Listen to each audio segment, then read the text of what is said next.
kadang-kadang tiap-tiap kelompok ini berbeda. Ini kalau saya ambil karena ini sudah dari data 2 tahun lalu ya. Jadi wanita dan anak-anak itu cenderung menggunakan Facebook. Saya nggak tahu, ini hasil penelitian ya kan. Dan kemudian juga kalau kita lihat, jadi kenapa mereka untuk apa digunakan? Ini untuk sharing informasi mengenai biasanya kehamilan ataupun juga cara mendidik anak gitu. Kalau anak susah makan gitu, harus seperti apa gitu. Kok sekarang saya lihat kok anak saya lebih banyak buka YouTube ya, tapi kok ini Facebook saya nggak tahu juga. Jadi mereka punya hal yang sangat spesifik gitu. Semakin spesifik topik kita, maka orang akan semakin mencari. Jadi kalau hanya kita bicara ya tentang pencegahan penyakit gigi, so what gitu loh. Apa yang harusnya lebih spesifik? Misalnya pencegahan gusi berdarah gitu ya. Itu kan orang seringkali gimana sih kok gusi saya sering berdarah? Atau gigi yang sensitif gitu. Jadi semakin spesifik topiknya, hal itu akan semakin dicari. Tapi kalau Anda berbicara general seperti halnya kalau UKGS dengan topik A sampai Z, itu untuk digital dirasakan kurang spesifik. Nah, ini tadi juga kalau yang muda-muda cenderung menggunakan YouTube, Instagram, Snapchat, ini untuk mengakses dan juga men-share health information. Ya, jadi sebetulnya kita juga bisa evaluasi sebetulnya. Sampai pada berapa, jadi apalagi kalau yang seperti di Jakarta Utara itu yang dikembangkan itu, dia itu bisa mencapai engagement dari populasinya itu sampai 72%. Ini sudah luar biasa dari masyarakat Jakarta Utara loh. Tapi sekali lagi metode digitalization-nya mereka nggak lepas murni digital, tapi juga mengerahkan para kader. Jadi mereka harus buka apps paling enggak 2 hari sekali misalnya. Nah kalau dia nggak bisa minta tolong anaknya. Jadi pendekatannya itu sedemikian mengawal. Intinya juga ini untuk mereka deteksi COVID ini. Ada gejala panas nggak? Jadi form screeningnya itu akan dikirimkan seminggu sekali pada tiap-tiap kakak. Apakah anggota keluarga ada yang panas, yang ini gitu. Nah sehingga mereka merespon dari puskesmas setempatnya, kemudian akan memfollow up jika ada tanda-tanda keluarga yang berpotensi positif COVID. Ini salah satu metode yang dikembangkan juga. Kalau ini sih sebetulnya screening, tapi promotif preventifnya di situ juga dimasukkan. Apakah Anda sudah berolahraga hari ini? Apakah Anda sudah mengkonsumsi buah dan sayur hari ini? Nah itu sudah dikumpulkan informasi-informasi seperti itu. Saya kira ini juga ya untuk kedokteran gigi yang sangat populer gitu kok saya belum melihat yang di Indonesia ya, atau mungkin saya yang nggak tahu, mungkin Anda ada yang tahu ya Anda bisa apa kenapa nggak kita buat gitu ya. UGM mengembangkan salah satu apps yang bentuknya adalah kombinasi gitu, jadi antara yang pasif tapi juga ada interaktifnya, itu mungkin juga akan menarik. Ya kalau health app smartphone ini banyak sekali, makanya tadi yang saya katakan ada head loss, yang banyak itu exercise yang saat ini dikembangkan. Ya kan dia berapa kilo, heart rate-nya berapa, kalorinya berapa, ini banyak dikembangkan dan banyak orang mengakses. Nah maksud saya yang gigi, yang seperti ini indikatornya itu saya belum melihat secara luas gitu. Jadi intinya apa yang harus kita kembangkan gitu, apa sih yang menarik. Tadi kalau kita masuk, ini yang kemarin dari WHO adalah karena WHO itu lebih fokus pada kesehatan ibu dan anak dan juga geriatri sebagai kelompok-kelompok rentan. Mereka fokus pengembangan kepada kesehatannya. Jadi contohnya tadi adalah untuk hipertensi, DM ini sangat komprehensif. Bahkan hasil pemeriksaan mereka, misalnya untuk DM, pemeriksaan kadar gula darah itu harus dimasukkan. Dan itu akan dikombinasi juga dengan metabolismenya, kemudian BME-nya, di situ juga dengan obat-obatannya, sehingga mereka akan keluar suggestion-nya. Jadi seperti mungkin kalau di Karies gitu kita punya seperti yang dibuat tadi, karena ada yang menyebut Bu Iron Donat, itu seperti apa. Oh, kalau kondisinya seperti ini, sarannya seperti ini. Kemarin yang dibuat Bu Ayun, salah satu mahasiswa S3 juga di sini, mereka kembangkan.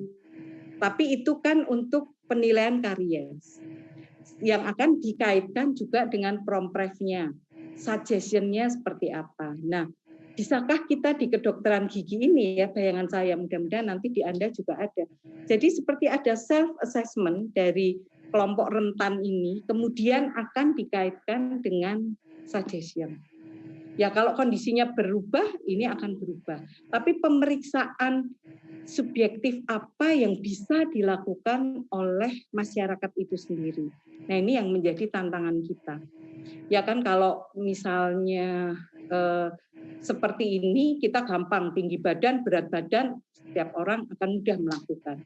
Tapi kalau pemeriksaan gigi, pemeriksaan karies itu kan harus oleh tenaga kesehatan. Mungkin enggak dengan suatu metode yang deteksi sederhana. Ada gigi berlubang apa enggak di sini, lubangnya di mana dan sebagainya. Nah itu yang nanti akan juga dinilai. Jadi enggak mungkin mereka akan menilai dengan indeks DMF, enggak mungkin mereka akan menilai dengan periodontal index, tapi dengan self assessment apa yang bisa kita kembangkan, kemudian akan dikaitkan dengan suggestion. Ini yang untuk digital promotif preventif yang sifatnya adalah self assessment tadi. Nah ini yang diharapkan kemandirian dari masyarakat ini yang akan membantu problem-problem kesehatan. Ya, seperti juga get your free digital health report. Jadi kalau masalahnya kita juga belum mempunyai kebiasaan untuk apa ya intinya, untuk membuat catatan record kesehatan kita. Kalau di luar negeri kan memang anak-anak itu seperti punya buku khusus ya. Buku ini juga sudah digitalisasi saat ini. Jadi setiap dokter nanti akan, oh si pasien ini di situ sudah ada rekam medisnya. Jadi ini juga yang akan terkait juga kemarin ada yang mengusulkan bisa nggak toh rekam medis ini seperti dibuat NIK.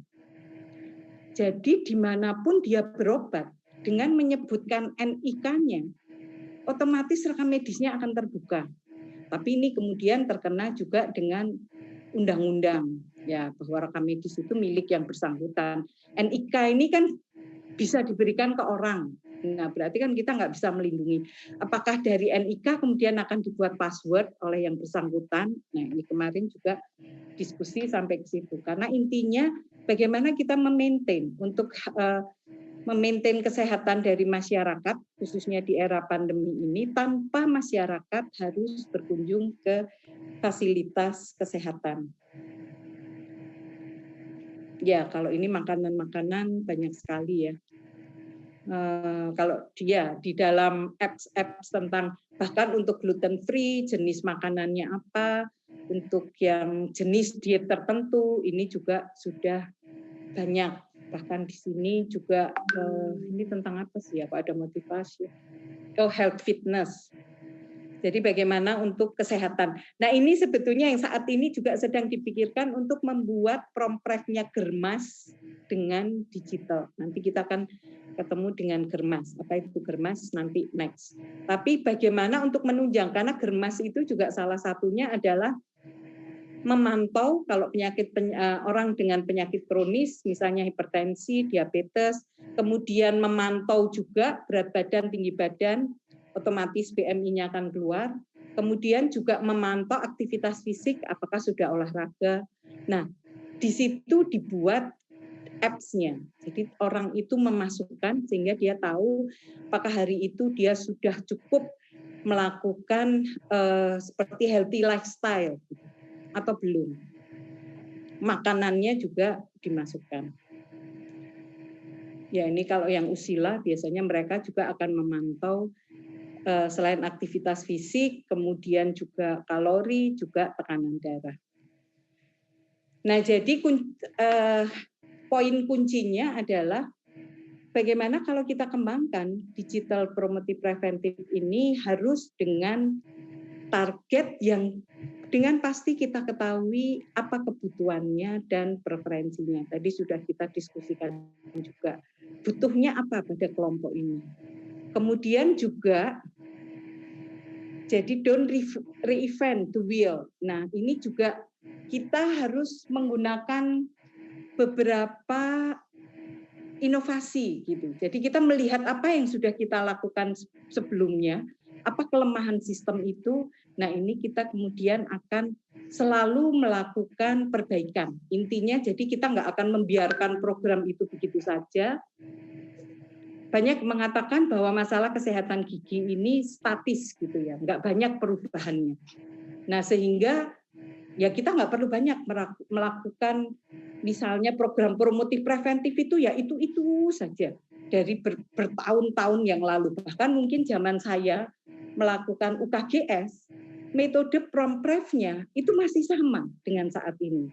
Metode PromPrev untuk ibu hamil dari zaman saya dulu sampai sekarang juga nggak berubah. Nah, inilah yang harus kita ubah sehingga hal itu menjadikan orang selain bosan juga tidak menarik begitu. Ibu hamil dia harus memperhatikan apa saja. Itu kan oke, itu esensi kontennya betul.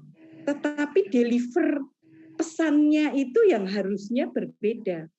Nah, ini yang belum banyak digarap sehingga dikatakan alah nanti paling ibu dan anak ya isinya seperti itu, nanti menggunakan mungkin juga medianya kurang menarik dan sebagainya. Nah, ini saatnya bagi Anda kaum milenial ini adalah membuat inovasi ini. Dan tentunya kita juga harus melakukan kolaborasi. Jadi misalnya untuk kesehatan ibu dan anak, bagaimana kalau kita kolaborasi dengan dokter obskin atau bidan atau dokter anak. Jadi kita mengkaitkan sehingga itu sesuatu yang lebih useful. Memangnya kenapa toh kalau gigi anak-anak jelek ini kenapa?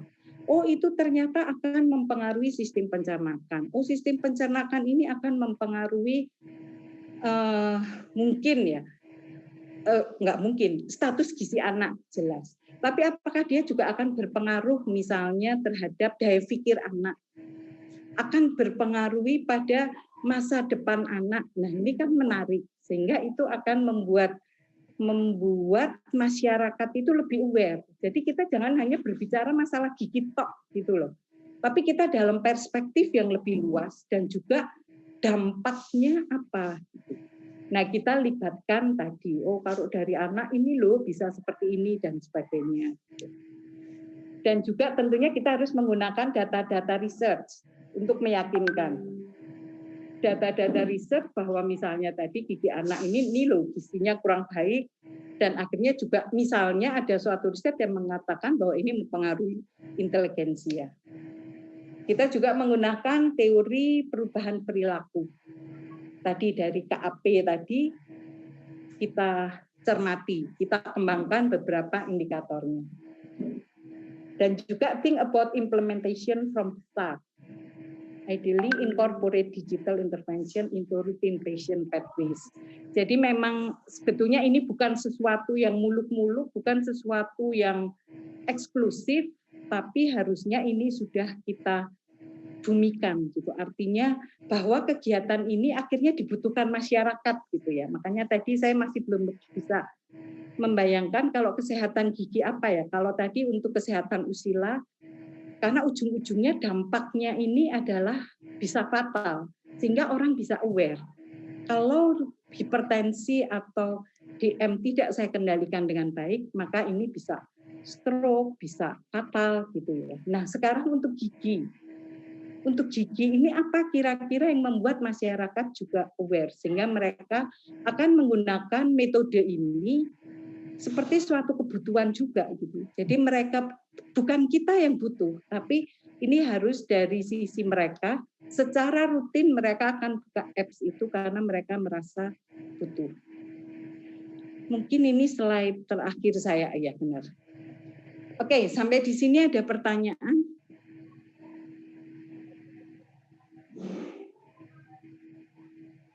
Ada pertanyaan dari Anda? Nggak ada? Belum ada, dokter. Oke, kalau tidak ada untuk penugasan, bagaimana Mbak?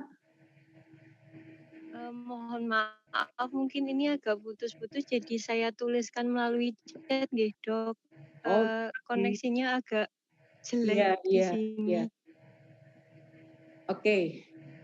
Baik, nanti untuk penugasan tentunya nanti Dokter Drian ya yang